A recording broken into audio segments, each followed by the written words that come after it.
的灵魂攻击就递给我了。我只要一个冬天，我也只能先灵魂的疼痛越来越近。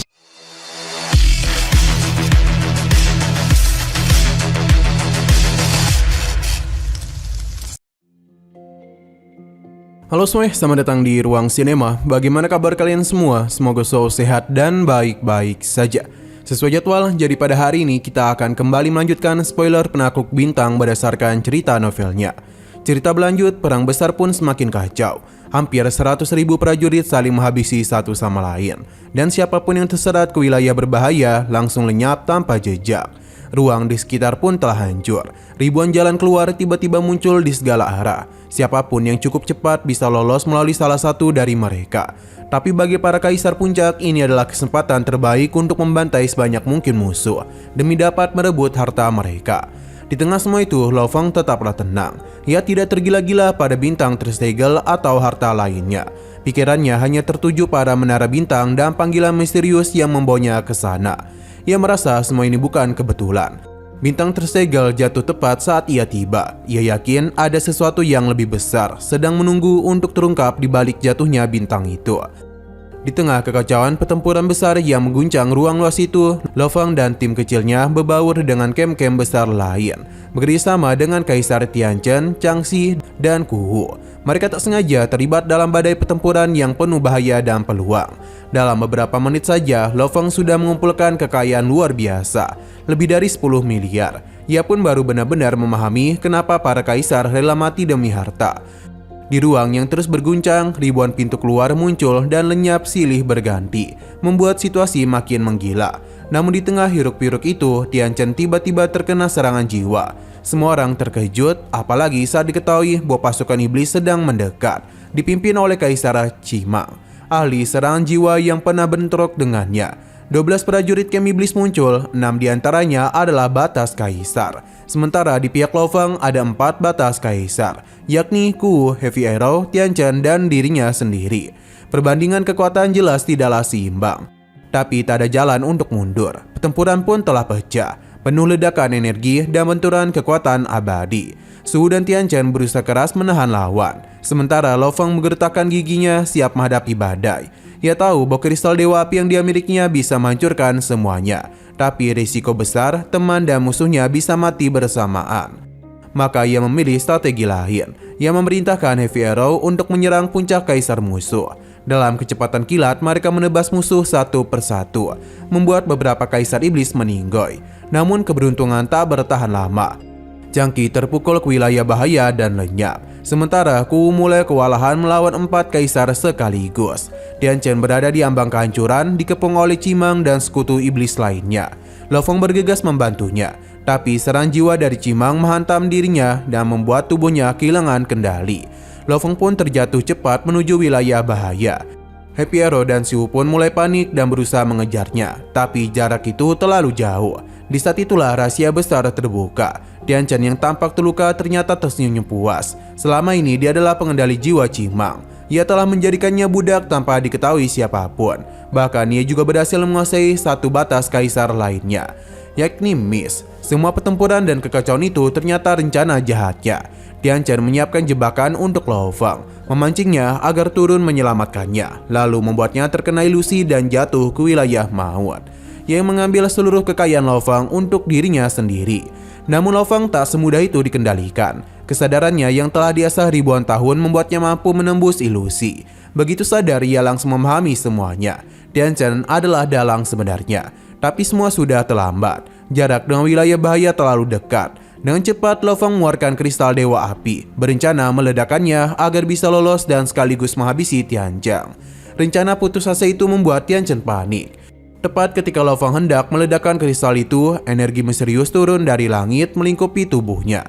Suara yang lembut namun agung bergema dalam kesadarannya, memanggilnya untuk datang. Di hadapannya sebuah pintu keluar baru terbuka di tengah kehancuran ruang. Energi itu menariknya masuk begitu cepat, meninggalkan medan perang yang kacau dan musuh-musuh yang masih bertarung di atas.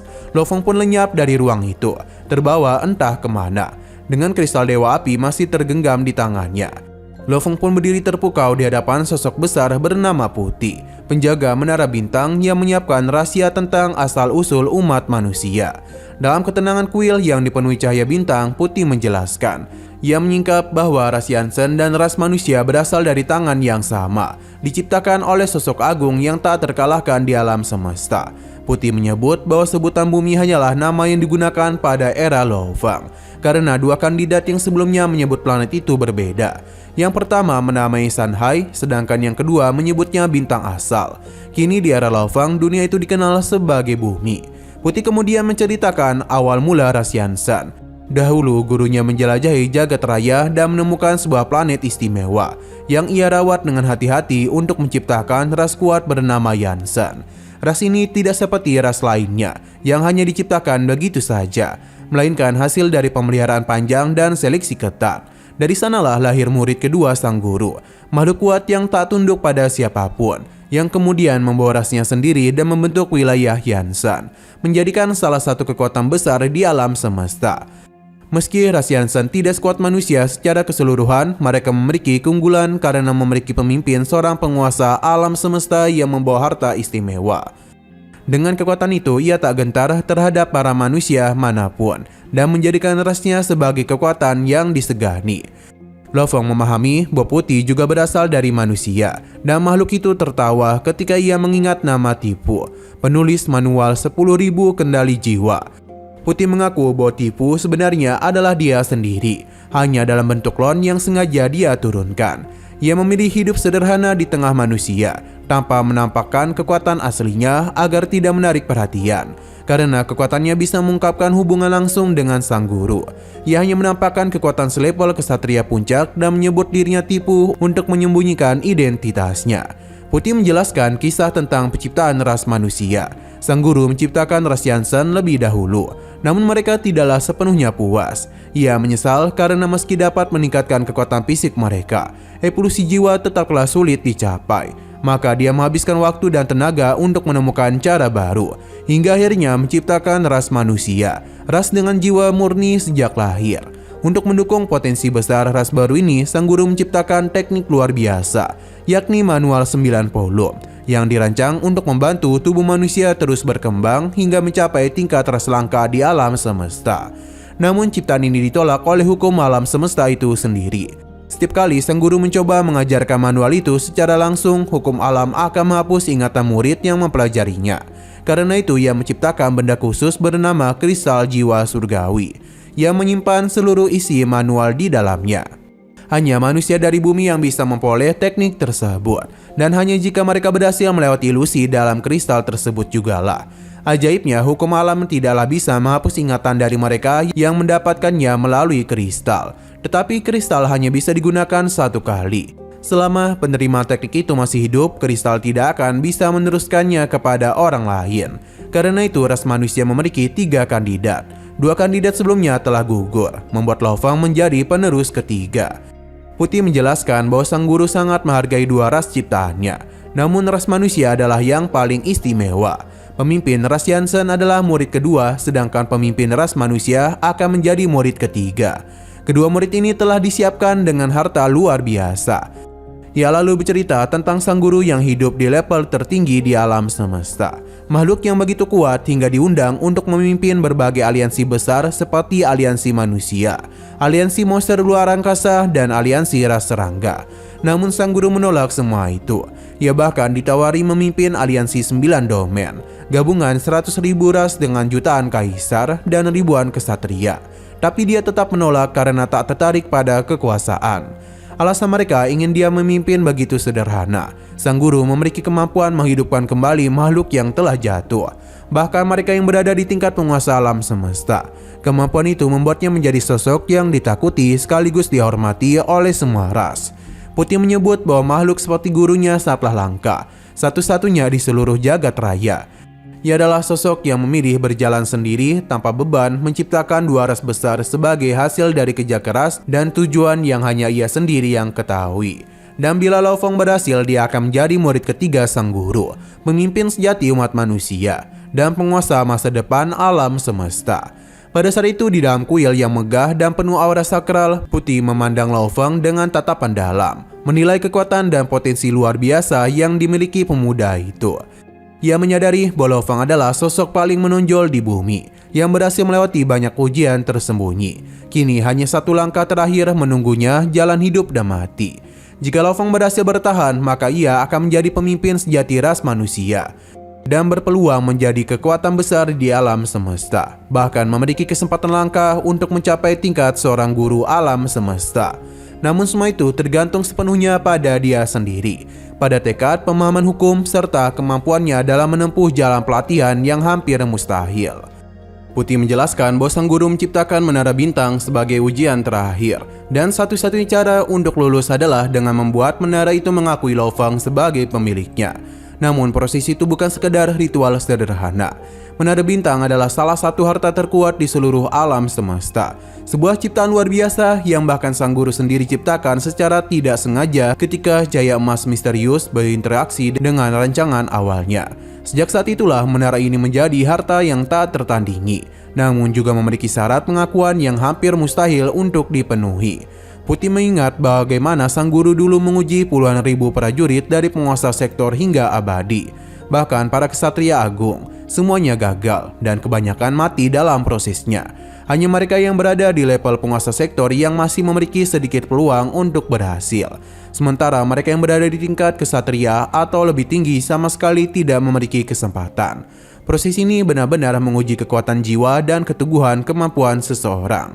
Karena itulah sang guru menciptakan ras manusia, makhluk dengan pertumbuhan mental tercepat di antara semua ras di alam semesta. Dua kandidat sebelumnya telah mencoba. Yang pertama adalah penguasa sektor yang bertahan selama 2.600 tahun. Dan yang kedua adalah seorang abadi yang berhasil bertahan 3.300 tahun.